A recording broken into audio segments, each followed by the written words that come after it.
My neighbor is one of those annoying wannabe YouTube personalities. Over the years, I've seen him cough out cinnamon, lay flat on the hood of his car as it slowly creeps down the driveway, and douse himself in lukewarm water, all the while screaming epic win, epic fail, or fuck, epic maintenance of the status quo for all I know. It can get tiring to watch him go about his shenanigans in the pursuit of viral fame. So, when he knocked on my door the other day, told me he was going away for a few weeks, and asked that I get his mail, honestly, it was a relief. I can't explain the peace of mind I had knowing I didn't have to brace myself for any of his stupidity for a while. I was always afraid his stunts would wind up bleeding over into my life. Things were pretty normal for the first couple of days. He received a few bills, a bit of spam, and what I could only assume was a birthday card. Then, one evening, I got home to find a cardboard box waiting on his front porch. In big red letters was written, "Return to sender." I'm no small fry, but I admit I had trouble lifting the box on my own. It was really freaking heavy. Lugging it across the road to my house was even harder, and I quickly realized there was no way I was going to drag it up the stairs and through my front door. I decided I'd leave his package in my garage. It wasn't like I kept my car in there. The garage door was a piece of shit that refused to open without a good thug and a whack. It was less trouble just leaving the car in the driveway than it was to fight with the garage door every morning and night. In hindsight, I should have set the package down while I struggled to open the tricky door, but you know how it is when you got a good grip on something. No point in setting it down if you don't have to. It was as I kicked the door for the third time that I lost my grip on the package, and it fell to the ground. I heard a light crack inside. Shit, I cursed. I hoped I hadn't broken anything important, but figured I just wouldn't tell my neighbor about it and let him assume the break happened en route. Hands free, I finally managed to get the garage door unstuck, and boy did it screech in protest as it rolled up and over me. I dragged the box the rest of the way, setting it in the corner for whenever my neighbor would come back to claim it. And then, I forgot all about it, until a few days passed, that is. I'm not sure exactly how long it took for the smell to waft in from the crack under the garage-to-house door, but it came in slow progression. It was a sickly sweet odor similar to a skunk, and for the first few days after I smelled it, I genuinely assumed that's exactly what it was, roadkill, that had left its mark on my house. It was only when I realized the scent was growing more intense instead of fading that I went looking for a source. That's when I opened the garage door, and that's when the odor knocked me back, holding my nose. The culprit wasn't hard to identify. The only change in my garage was the box in the corner. I remember thinking, it must have been one of those meat of the month subscription boxes. The meat must have gone rancid from being left out of the fridge for so long. How much meat could have been in there for the box to have been so large and heavy? An entire freaking cow? I covered my nose as I approached the box, a pair of scissors in my hands. I probably wouldn't have needed them to open it, as it had become soggy enough at the bottom to poke through with a finger. But I wasn't about to poke my finger into spoiled meat juices. That soggy bottom was the reason I had to open the box in the first place. If I tried to drag it out whole, everything would spill onto the floor. I was going to have to dump the pieces of meat one garbage bag at a time and take them down to the dumpster, a process I wasn't looking forward to. My scissors tore through the tape along the top of the cardboard box. I thought the smell couldn't get any worse, but as I flipped the flaps open, I discovered a whole new gamut of stink. It was like opening a burning oven, but instead of a heat wave, I was met with waves of piss, sweat, shit, and putrefaction. It was so bad that I staggered back and had to force down the puke begging to guzzle out of me. I don't think I could have handled the scent mingling with the horrors coming out of the box. I'm not ashamed to admit I ran out the door for a breath of fresh air. But in the short time I'd spent in the garage, and the smell had become so ingrained in the fabric of my clothes that it clung to me like a shadow. Nothing I tried could keep the smell out of my nostrils. Not air fresheners, not a face mask, not 3 showers and a change of clothes. Every second that box lay open in my garage was another second that smell was allowed a foothold into my home. I had to bite the bullet. I returned to the garage, the flaps of the box still open, as though inviting me to look. I was prepared, a clothespin pinning my nostrils shut, a garbage bag in one hand, the strongest cleaner I can find in the other, and long rubber gloves to keep my skin from having to touch what was inside. But, as it turns out, I needed none of those things. I wouldn't have to touch or clean the contents of that box. I would only have to suffer the nightmares every night. You see, there was meat in that box, but it didn't come from a cow or a pig. No, it was worse than that. It was my neighbor. Dead. Still in one piece, but dead. I called the cops and, naturally, they took me in for interrogation. It's kind of hard not to suspect the man with the corpse in his garage after all. Thankfully, they soon realized I wasn't involved. My DNA might have been all over that box. The smell might have left a mark throughout my house. But there was one piece of irrefutable evidence in my neighbor's own hands that proved my innocence. A vlogging camera. They showed me that footage only once. I'm not sure if they were allowed to, or if they felt so bad for me they figured it couldn't hurt. Either way, I saw it. My neighbor was sitting in the box outside of a shipping facility, laughing as he told the world how he was going to mail himself across state lines. He'd brought pee bottles, food, a pillow, and a few flashlights. His friend, a guy I'd seen at his place several times to help with his stunts, closed the lid and presumably dropped him off for shipment. Throughout the next couple of hours, or days, I'm honestly not sure, my neighbor recorded a few short clips about his progress. "I think I'm in a truck now. I can feel it moving. Must be in a warehouse. Pretty warm here. Still got plenty of food." That kind of stuff. And then, on the last entry, the box toppled over. He broke his neck, and that was it. The camera recorded until either the memory card got too full or the battery died. There's one thing I didn't tell the police after they showed me the video. One thing I heard in the footage that will haunt me till the day I die. Just after that tumble that broke his neck, I heard the familiar screeching sound of my garage door.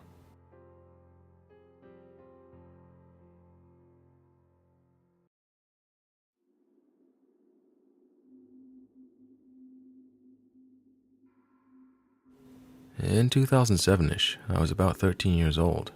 My brother, my cousin, and her boyfriend thought it would be fun to walk around an abandoned mental hospital for children in the afternoon. It was abandoned within just a few years prior, due to spores that were causing cancer. The area was huge, acres and acres of land. That is because the hospital itself was not just one building. There were multiple buildings marked A, B, C, etc., arranged in a circle. Each building housed children with a specific illness/disorder category. In the middle of said circle was a rusted-out playground, the perfect setting for a horror film. We shortly arrived and parked in front of Building C. As we're walking, every single time I was near one of the buildings, I would hear children's laughter. It was echoed, but sounded like it was right next to me. Very odd. My cousin tried opening a door to Building B, but it was locked shut. A couple of seconds later, there was a loud bang, coming from the other side of the door.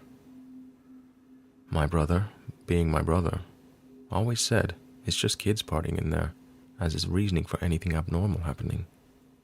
My cousin then screamed and pointed up at a window, claiming she saw a girl with a white gown on. I got too freaked out and asked if I can go back to the car. My cousin's boyfriend escorted me, and the rest of them decided to continue exploring. Once I got in the car, I started to hear laughter again. I blasted the radio to try to tune it out, but the laughter got louder and louder, almost as if they were mocking me. I decided to put my hands over my ears and put my head between my legs, and yet the laughter never diminished, even slightly. When they all came back, my cousin said she heard loud laughter and a gurgling sound so frequently that she made everyone else come back with her to the car. My brother, still being my brother, continued his claims of kids being in the buildings and screwing around. Fast forward to this evening. I was sleeping facing the wall. I woke up with my right side being sore. I decided to turn over on my left side and face the room.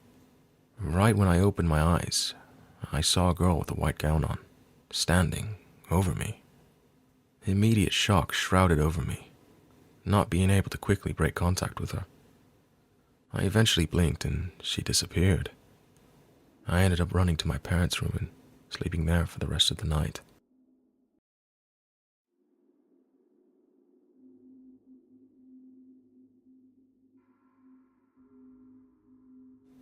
This happened when I was about 12 or 13, back when I had an incredible attachment to MSN. My mother had left me alone for a few hours to go grocery shopping, which meant that I had the family computer to myself. And I was excited to chat with my friends online without interruption. A few hours go by, and I still haven't moved from the computer in the living room. My mom suddenly bursts through the door with grocery bags upon grocery bags and immediately starts yelling at me, "Why didn't you help me with the groceries?"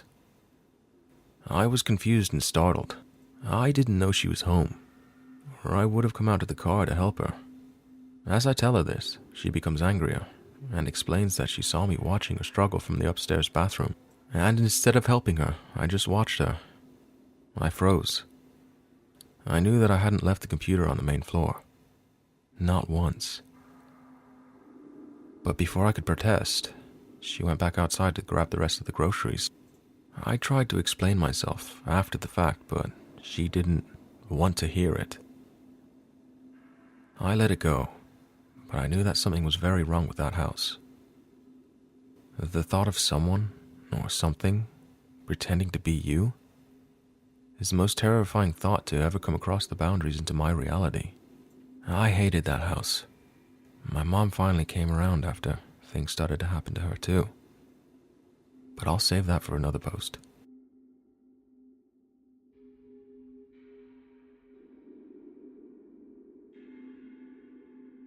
This is the true story of my childhood, through adult years as I recount it.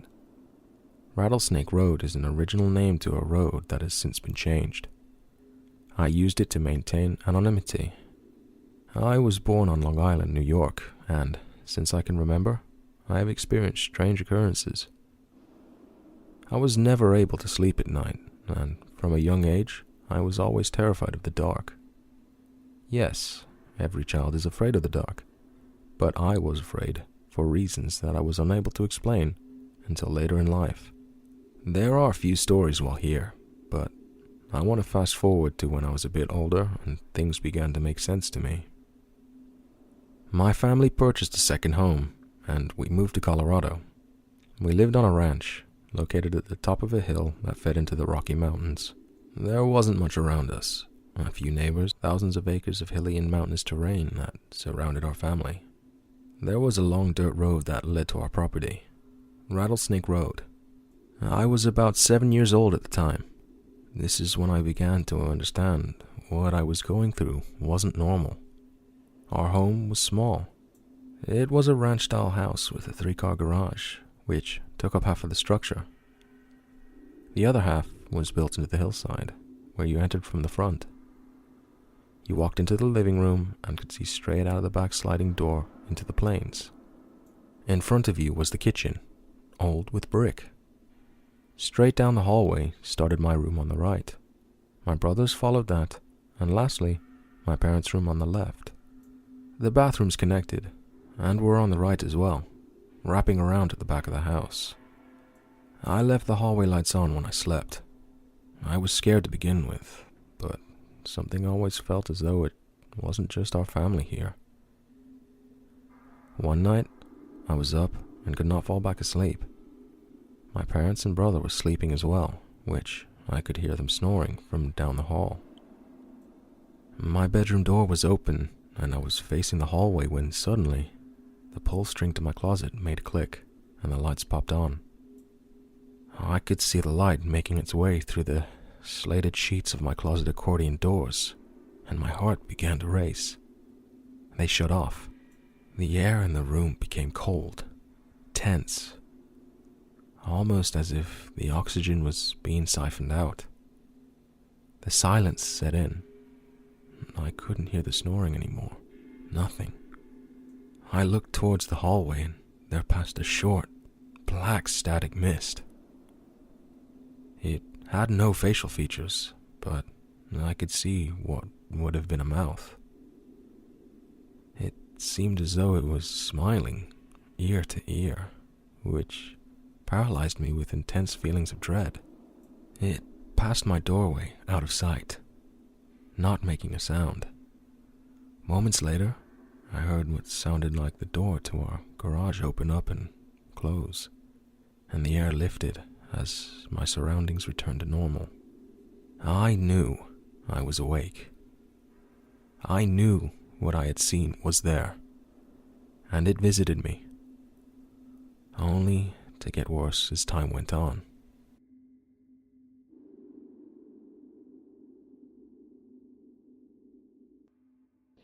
I am Puerto Rican, and I live in Brooklyn. But when I was young, I often spent summers in my grandmother's house in Yauco, Puerto Rico. She had a lot of land deep in the mountains, so deep that the roads would go off into the wilderness through narrow mountain passes, where cliffs were just a few inches off the tire driving in pitch black. If a car came in the opposite direction, either they or you would have to drive in reverse, until you found a place to pass each other. It was scary. The property has been with my family for a long time, and my family has been in Yauco for as far back as anyone can recall. I used to spend a lot of time with my great-grandfather, Papito, who farmed the land and took care of some cows. He was very old. He was nearly 100% Taino indigenous Puerto Rican. From him, I would hear stories about the Indios who lived in the wilderness when he was young, who were not culturally assimilated into colonial society after hundreds of years of Spanish occupation. My family would often hide and harbor the culturally wild Puerto Ricans, the culturally indigenous, because if Spanish locals found them, los matan, they would kill them. I had my first brush with mortality there, at age 6 or so, crushing the jelly bean-sized eggs of salamanders I found in the brush, and watching the pink, underdeveloped hatchlings run for cover on instinct. My grandmother told me what I had done was wrong, and I instantly knew why. I was filled with cold shame, and I cried. Papito told me about strange flying discs he would see coming to the mountains and submerging into the lake. He told me about the spirits in the valley, that you could hear them, and to be careful walking around the roads of the mountains at night on my way from his house to my grandmother's. He taught me how to control a bull with its horns, and how to ride it. He did a whistle only he could do when he wanted to gain the attention of an animal on the mountain that either made them follow him, go where he directed them, or just settle down. He told me about the legend of Diego Salcedo, which took place in Yauco. When he was almost 100, Papito was dying, and all of our family came to see him. He was a link to an old time, and so many people in Yauco knew him. They all went to his house, uncles, aunts, cousins, people from nearby, all gathered at his house on top of the hill. I was too young to be present for his passing, I sorta didn't understand what was going on at the time. I was sent down to my grandmother's house to wait for the proceedings to be over. The sun was going down. The mountains were like shadows rising around me. Walking alone, I started to hear animals all about, crying out. Wild dogs all over the mountain. Chickens were making a ruckus. The pigs in the lower valley were screaming almost like humans. The cows were howling in a way that I can only describe as similar to Cat Stark from Game of Thrones when Robb died. Every single non-human thing in the mountain within earshot was wailing in a fashion that I had never heard before, nor since. As a little kid, you can imagine how frightening that was, especially because I was alone. I hid in the house, looking out the window waiting for my grandmother, listening to the animals cry. I was especially sensitive to sound then, as it had been a time in my life where I was often sick, and constantly on the medicine amoxicillin, which I was allergic to. It created this sort of overwhelming extrasensory sound experience. At some point, all the animals stopped making noise. I was thankful. Before bed, I asked my grandmother what happened, why all the animals were making that sound. She told me that Papito had just died, and that all the animals on the mountain had realized the powerful being that protected it for so long was gone, that they had seen his spirit pass, and it was sensible that this change would affect them very deeply. My grandmother's perspective was that the animals just know these things. I couldn't sleep. I went outside late at night, curious and scared out of my wits, thinking about the spirits that may be out in the darkness of the mountain wilderness, thinking about that terrible, painful lamentation that was embodied by the animals crying like people.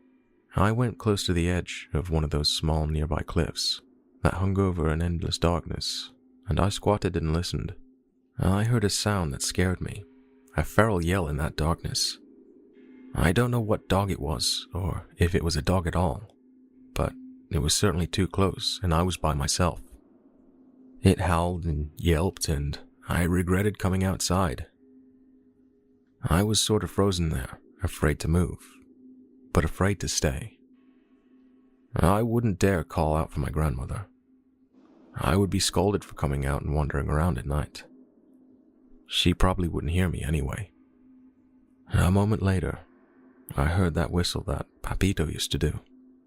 Out in the darkness, the howling stopped. As a child, I didn't think that could be Papito. He's dead.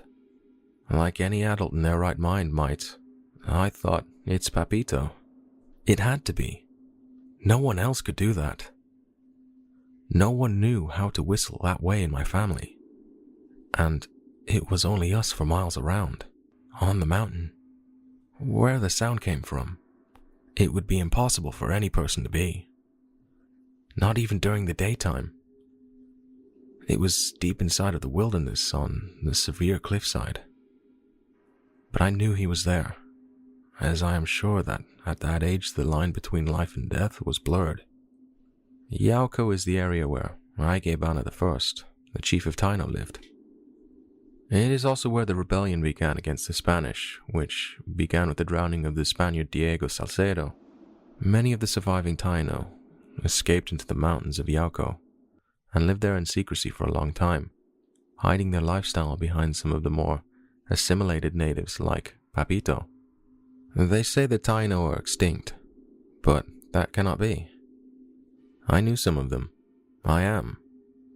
Sort of.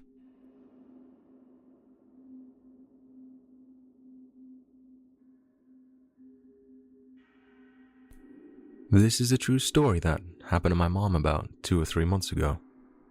I'm currently in the second semester of my first year in college. Though my school is out of state, all the classes are remote, so I made the decision to stay at home and live with my mom until further notice. One night, my mom and I were relaxing after dinner when she received a call from one of her friends. For some reason, my mom always puts her conversations on the speakerphone unless she's having some sort of conversation that she doesn't want me to hear. My mom answered the phone as normal, asking her friend how she was doing and such. After talking for a short while, my mom's friend said that the reason she called was to return my mom's phone call. Only, my mom was insistent that she never called her. In fact, at the time that a friend allegedly received the call, my mom was busy at work. My mom and I initially figured that the entire thing was a misunderstanding, until the situation took a very disturbing turn.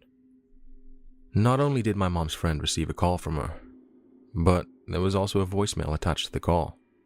My mom was of course skeptical about this, so she had her friend send it to her. And to our horror, the person delivering the voicemail had the same exact voice as my mom. "Hey, this is Caroline, just giving you a call. Call me back whenever you can. Bye."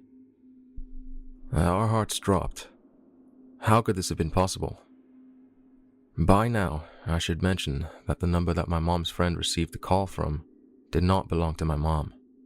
My mom was so spooked after hearing the cryptic voicemail that she decided to enter conversation with a friend and figure out what the hell was going on. My mom finally worked up enough courage to call the number that had left her friend the voicemail. After several rings, the answering machine began. "Hi, this is Jacob. I'm unable to get to the phone right now." Our confusion grew. My mom doesn't know anyone named Jacob, and neither do I. When I first heard the voicemail, my imaginative brain automatically figured that my mom had some sort of evil twin who was out to get her. Yes, it's ridiculous, but I'm also a huge fan of the movie Us. However, I finally put the pieces together to form a more realistic explanation that is just as terrifying. Someone, most likely the man named Jacob, has been able to listen in on my mom's conversations and take a recording of her voice.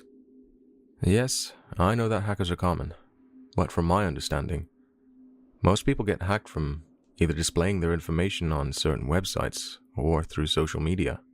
My mom has absolutely no digital footprint and refuses to put her info anywhere online, as she's a relatively paranoid woman when it comes to the internet. So, how did this happen? Most people probably won't find this experience as creepy as I did. But the more my brain wanders, the scarier this truly becomes. How long has this man been listening in? If he's able to hack her phone and record her voice, who knows what else he's capable of? My mind is starting to replay the instances where the camera on my laptop has turned on without my doing. What if he's been watching us? Luckily, no one in my mom's contact list has received any voicemails from her since this has happened. I'm really hoping that this will become our first and last encounter with mysterious hackers listening and watching my family.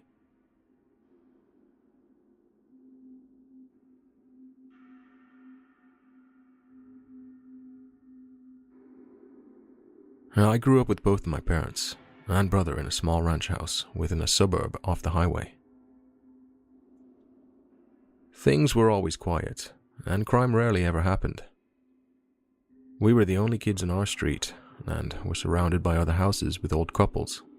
Due to this fact, I was comfortably left home alone quite often whenever the others wanted to go somewhere late. This story occurred once my brother was old enough to drive and hang out with his friends on his own. One fateful night, my brother was out very late, and my parents went out on a date, planning to come back around 11 p.m. I was playing Halo 3 all night. That dates my story if that helps. My 14-year-old self lived for these nights alone, gaming non-stop without interruption until my parents came home. It is worth noting that I had 2 large dogs at the time, and the living room had 3 huge windows which opened toward the street. I could see about half of the driveway from the couch where I was gaming. At around 10:30 p.m., I hear what sounds like a car door. I'm thinking that it must have been a neighbor, since I didn't see a car pull into the driveway. But the dogs said otherwise. The dogs were freaking out as if my parents pulled in. I, not thinking anything of it, stayed where I was and yelled at them to stop. Our dogs are well trained and waited patiently by the door. I see what looks like a silhouette or two pass by the windows, so I go to shut off the Xbox. Now I'm thinking my parents came home a bit early. No biggie. I put my controller away and I hear the doorknob jiggle. "It's unlocked," I yell, as I go to the kitchen to get myself a glass of milk. Again, no biggie. I hear the doorknob jiggle once more. The dogs go back to barking. Weird. I could have sworn it was unlocked. "Hold on, I'm coming," I yell. I take a second to get my glass of milk prepared. Look, I was a teenager. I had selfish and dumb priorities. Looking back, I'm kinda glad I did. That extra minute may have spared me. I go back to the front door, and I see that it actually was locked. Weird. I unlock it and walk away. "It's unlocked now," I say, and go back to the kitchen. The dogs basically have their noses against the door, trying to get to my parents. After about another minute, I'm genuinely confused. I go back and open the door. No one's there. I peek my head out and look down the sidewalk. I look to the other side of the yard. There's no car and no person. The road is clear. Who the heck jiggled the doorknob? Where is the car door I heard? Now I'm freaked out. I called Mom's cell and told her what happened. She said, "We're on our way home. Call Mr. Jimmy, next door neighbor who owns a 12 gauge, and we'll be there soon." So, I locked the house down as much as possible while calling Mr. Jimmy. He said he'd be right over. I'm looking outside, making an effort to look opposite of wherever he patrols, in case the perp, CSI lingo, ran from him. Absolutely no sign of anyone. Mr. Jimmy then comes inside and waits with me, saying that he didn't see or hear anything. Nothing like this ever happened since. My neighbors never reported any break-ins or suspicious characters, as far as I know. My mother is 100% convinced that it was just late and I was delirious. Wouldn't be the first time that I sleepwalked or sleep-talked, but I've learned to know the difference. I believe that I was fully conscious. Like I said, I've lived a fairly normal and uneventful life. No crime or risk of life to speak of. Except for this one thing. So I thought I'd share. I hope you got a kick out of my mildly creepy experience.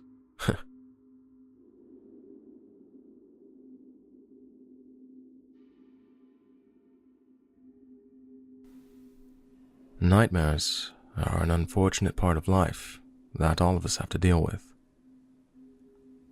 The worst I had ever had started a month ago, but thankfully only lasted for 3 nights.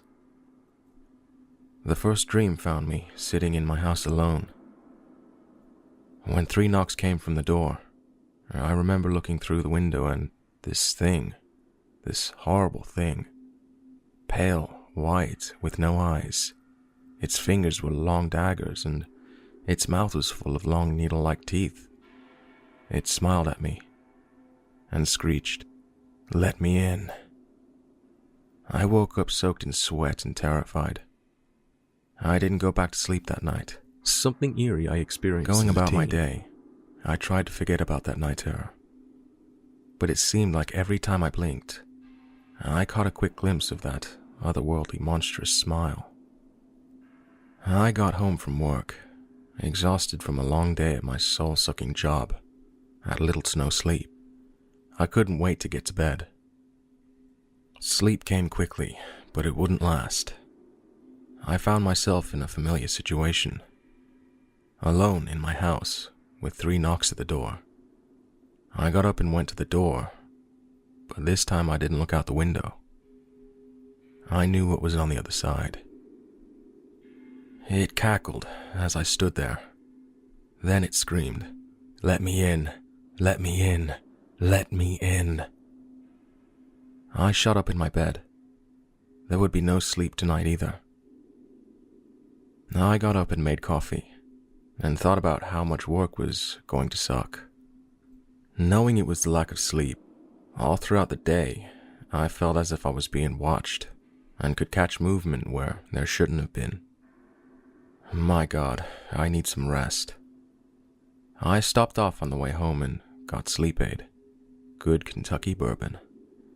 And as soon as I got home, I drained the pint and as sleep found me, so did the dream. I was alone again in my house, and just like the previous dreams when 3 knocks came from the door, but this time I heard an old woman from the other side asking for help. I looked out the window, and sure enough, an old woman was standing there.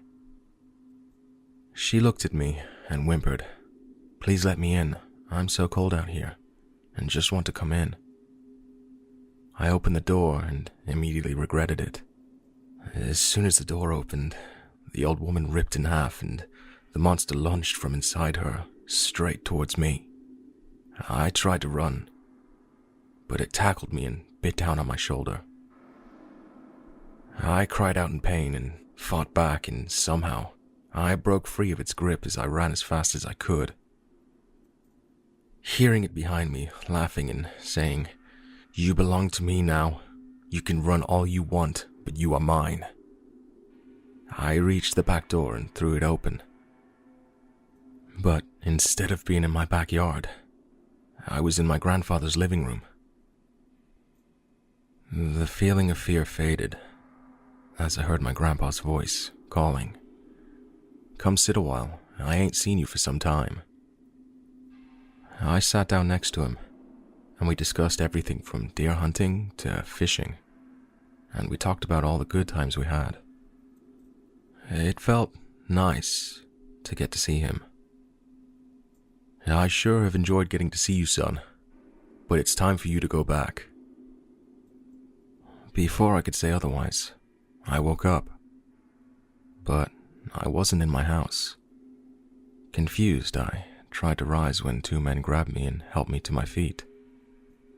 I was in a church, and the 2 men, well, one the pastor, and the other a deacon of the church. I had a million questions, but before I could ask, the preacher spoke. "Young man, you are very blessed. It looked grim for a while. I didn't think we would rid that demon from you." "Demon?" I questioned. "Yes, sir, demon. It was a nasty one. Luckily, it gave up its name. Or we may have never driven it back to hell." "How did I get here? How did y'all find me?" He looked at me with sincerity in his eyes, then said, "You need to thank your neighbor. She heard all of the commotion and growls coming from your house. And she could have called the law, but she knew they couldn't give you the help you needed. If not for her, you would be in hospital still, under the influence of the demon." It all makes sense now. I let it in through my subconscious, and my grandpa? Well, he had passed away a week before the dreams. He and I had been close. He raised me. And between my job and life in general, I didn't get to see him much. The guilt and loneliness had been weighing heavy on me since I was told of his passing, and that drew the demon. But my grandpa came to my aid, to keep the demon from catching me and have total control. I feel that if it would have caught me and held me, I would have never been saved. A word of warning to you. If you ever dream of something knocking at your door, don't let it in.